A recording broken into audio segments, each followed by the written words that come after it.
I have with me a 40-year crime fighter who, at the end of 40 years in law enforcement, instead of retiring, he decided, hey, why don't I run? Why don't I run for another office? So he is involved in all kinds of fantastic stuff beyond the law enforcement world. I'm going to call you Sheriff Rutherford. Welcome to the show. Thank you, Betsy. I prefer sheriff. Thank you. So I just have to ask you the question that every one of us gets asked at some point in our lives. Why'd you become a cop? Yeah, but really, it was all about service. And I love Rotary International's motto: "Service above self. He profits most who serves best." And my father was in the Navy.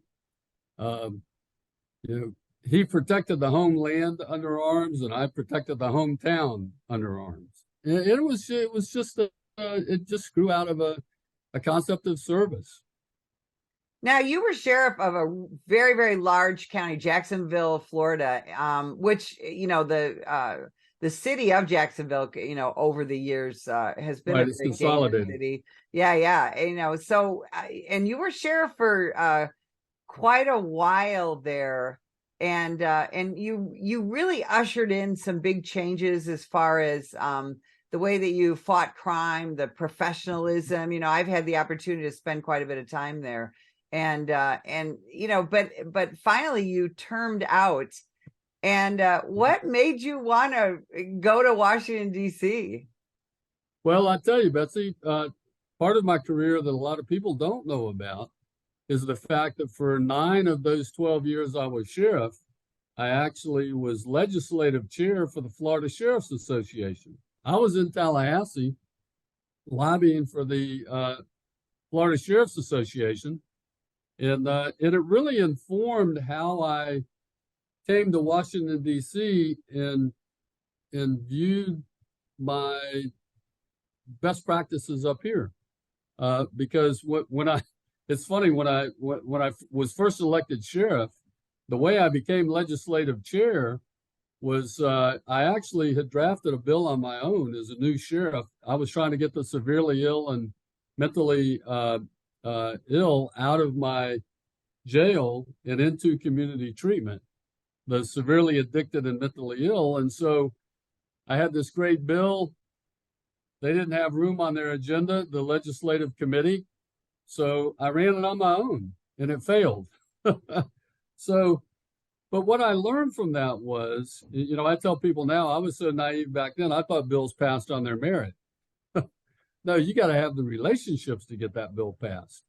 And so I spent the next year getting ready for the next session of the state legislature, and I take it to the legislative committee the next cycle, and they're like, "Nope, sorry, still no room." I'm like, "Okay, well, I'm going to run it again." They're like, "Okay," and so this time the bill flies through the House, flies through the Senate. Jeb Bush signs it into law, and when that session was over, the executive director came to me and he said, "Hey, John, the legislative committee just elected you chairman." And I'm like, okay, I'll do that. I'll be glad to do that. And normally the chairman would do that for a year or two. We had such success. I did it for 9 years. And so I really liked the idea that I could help people and change things and make things better, not by enforcing the law any longer, but by writing it. Well, and that's the thing. And I think, I know a lot of people now are, regardless of party, are frustrated. They feel like that, politics is out of control and there's nothing I can do as a citizen, sitting around my house drinking coffee. And I would Yeah. encourage people locally to find out, go to a training class, become a precinct committeeman or whatever is the process in your state, because politicians are citizens first and foremost, right? So we Exactly. should get Yeah. involved. Yeah. Absolutely. So you make this move to Washington, D.C., and now you're involved on a national level with this fairly unique perspective of having spent the majority of your life in law enforcement. So, talk about what you saw when you started to hear this. We got to defund the police, reimagine police, all of that. Talk about that. Betsy, I will tell you, I've never been more upset about the way law enforcement was being treated than what I saw during the Summer of Love, uh, when they were burning major cities all across America and rioting and murder. It was horrible, and they were blaming the police for all this. And so they came up with the George Floyd Justice Act, which would have, destroyed state and local law enforcement. They also went after qualified immunity, which they completely lied about what it is. They're like, oh no, you can't sue the police because of qualified immunity. Well, every police officer knows you get sued. The way it works is you get sued. The judge gets the fact pattern, and the judge looks at it and says, okay, well, officer, you followed the law. Officer, you followed your agency's policy, and you performed exactly as you were trained to do. No, they can't sue you. Now, they can still sue the agency, and they can sue the agency and say the training's not good. They can say the policy is bad, but they can't sue the individual officer because he did everything. We all call it by the book, right? So that was, that's the cornerstone of state and local law enforcement. Without that, I'm not rushing to the scene of something where I may have to shoot somebody if my family's financial future goes into that call with me. No, now I'm willing to take the responsibility. If I go in there and I do something wrong, shame on me. If I go in there and do everything right, my family's financial future, that of my wife and my children, should not be on the line with me. And so, qualified immunity was under such attack, and it was all a falsehood. Right. That's what we call it, the false narrative. That's what the National Police Association does, is we're trying to fight that false narrative. Now, the George Floyd, in Policing Act, it's got a longer title, did not pass, but Right. There is an executive order by President Biden coming out that part of it is trying to resurrect a part of that act, isn't it? Yes, Betsy. The order was signed about, I think, 10 months ago, 8 or 10 months ago. And this is really a backdoor approach to the George Floyd Justice Act. They couldn't get that passed through legislation, so now they're going to go around Congress and they're going to use an executive order from the president. And basically what this executive order does in Section 19 and Section 20. Section 19 says if you as a law enforcement agency want to receive DOJ grants, then you have to meet all of these different requirements. And all of those strings that they've attached, Betsy, come right out of the George Floyd Justice Act. All the things that they couldn't get passed in the law, now they're going to try to use as a bludgeon to get us to get federal money, which is our money to begin with, by the way. It came from my constituent, when I talk about my constituents as sheriff, it came from my constituents. I want some of that money back to protect them with, to do the things that we need to do. And so that is Section 19, trying to attach these strings. Section 20 talks about taking all of the national accreditation models and rolling this up under the U.S. Attorney General's office. And look, what makes America's domestic security so strong is the fact that we have local and state law enforcement. It's not a federal system. It's a state and local system. It's diffused over those million plus officers, over those 18,000 law enforcement agencies across the country. And and I tell people we have to be very vigilant against this idea of nationalizing state and local law enforcement. Because if you think about it, Betsy, name one country, just one country, that's a socialist country that does not have a national police force. There ain't one. And so I'm very vigilant on this issue. I fight it all the time. But sometimes, Betsy, even our own members don't, our own police sheriffs don't realize what they're asking for sometimes. Like I had a group of sheriffs in DC here, and they were asking us to do something about their progressive DAs back home. And I'm like, wait, guys, that's your job. You go back home and take care of that. Don't turn to Congress for the answers to all of this. The strength of our domestic security lies in our state and local law enforcement.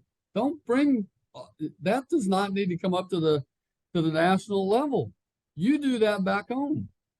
I spend a lot of time in the media explaining to reporters the American criminal justice system, and that is one of the biggest things. And I just was out of the country for International Women's Day. I gave a keynote talk, and there were almost every country there was a socialist country, if you will. And that was one of the things I emphasized was the difference in the American justice system, the American policing system. And they were so blown away by the fact that, a little town of 1,500 and its police chief and 2 police officers gets to determine their own policies and the way that they are going to police. And that is the beauty of our system. And I think you're right. I don't think most people really understand that well.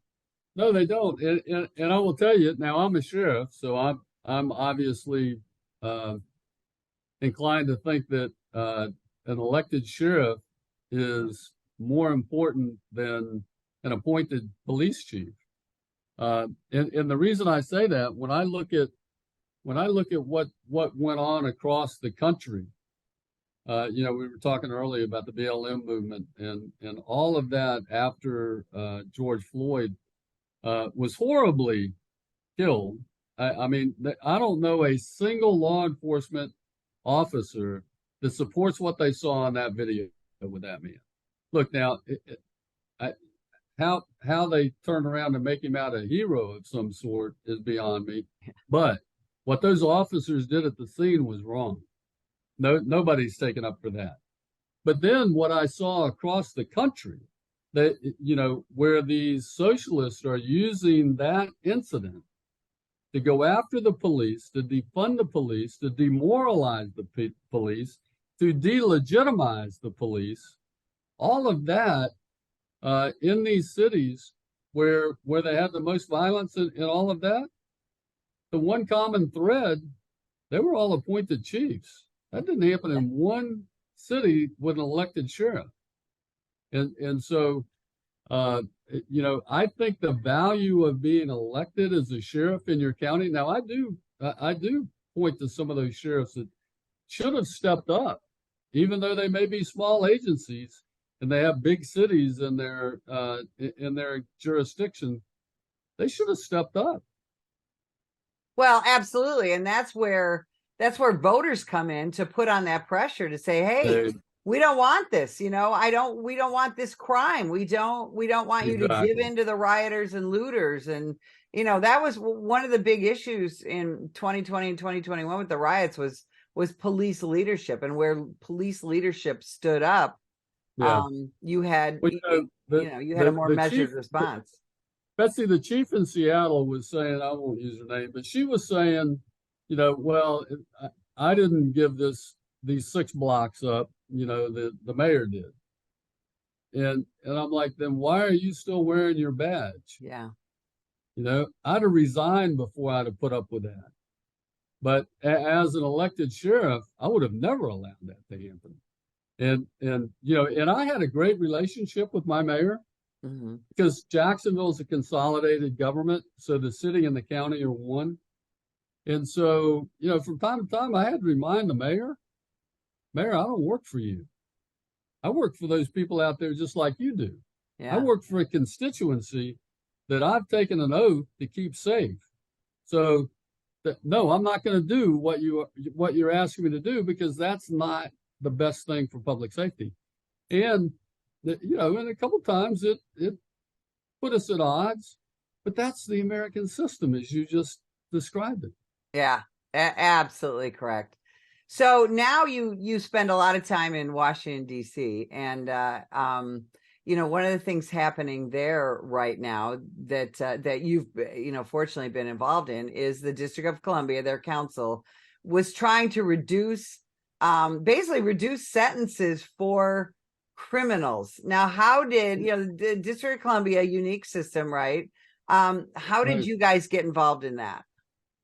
Well, we have legislative responsibility over the District of Columbia because, as you know, they're not a state; they're a district.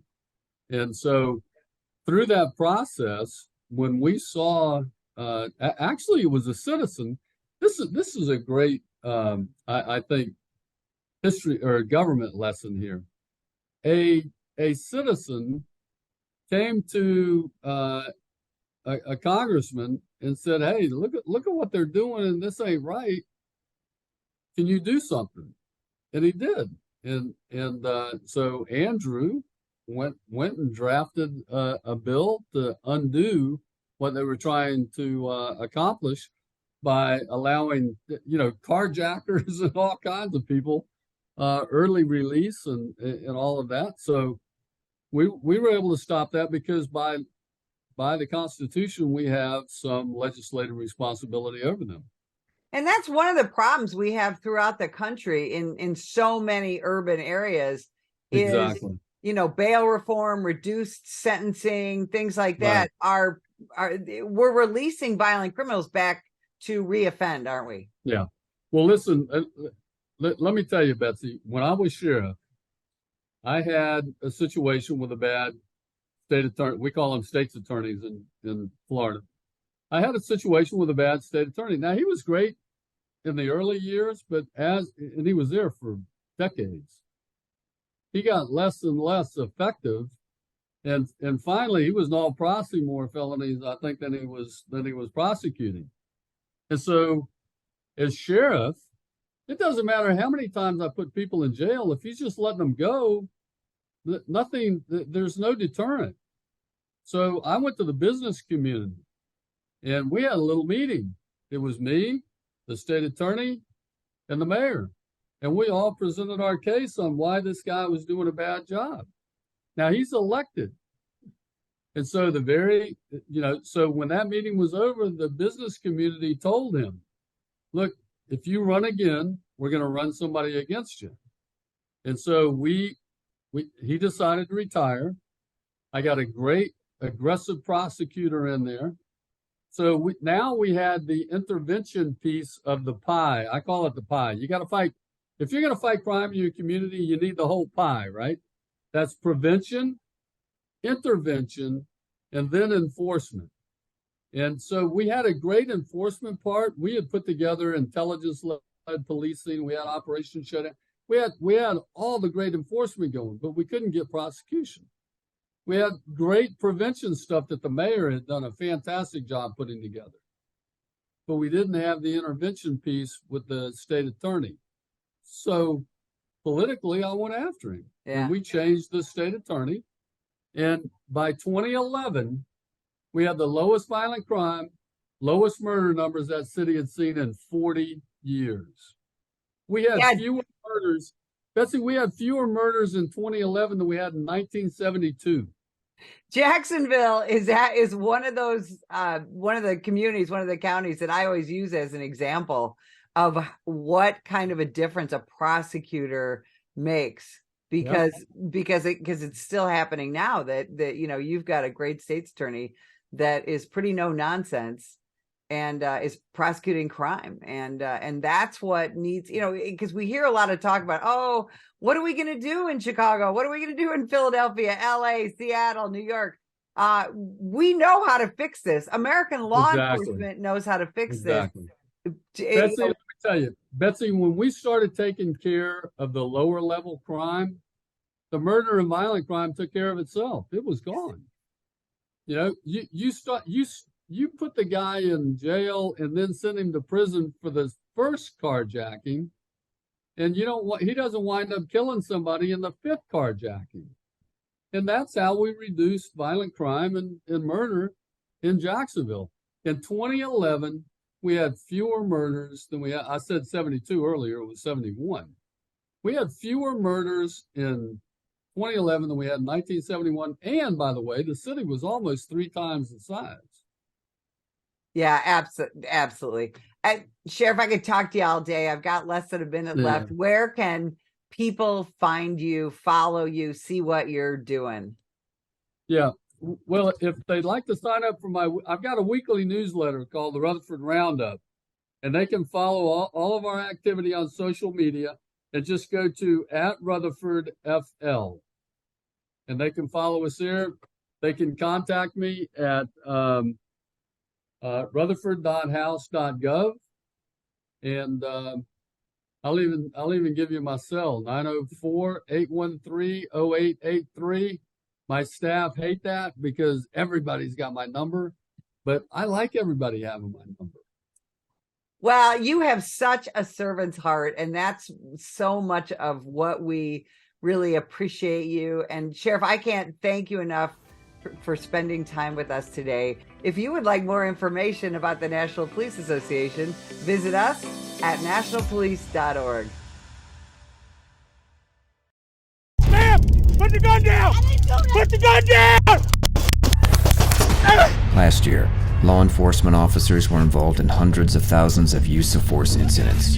A use of force incident is when an officer must use nonverbal tactics to gain control of a dangerous situation. Put the knife on the ground. In many cases, officers have no choice but to use force when a suspect doesn't comply with a lawful order. Use of force is always ugly. No one likes it, especially police officers. Together, we can help de-escalate these dangerous encounters. Help police officers by complying with their lawful orders.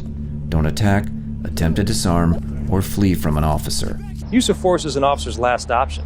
Most incidents can be avoided by not resisting arrest. If you feel you've been wrongfully detained by a police officer, then seek a legal solution after the encounter has been resolved. Let's keep everyone safe. Comply now and complain later.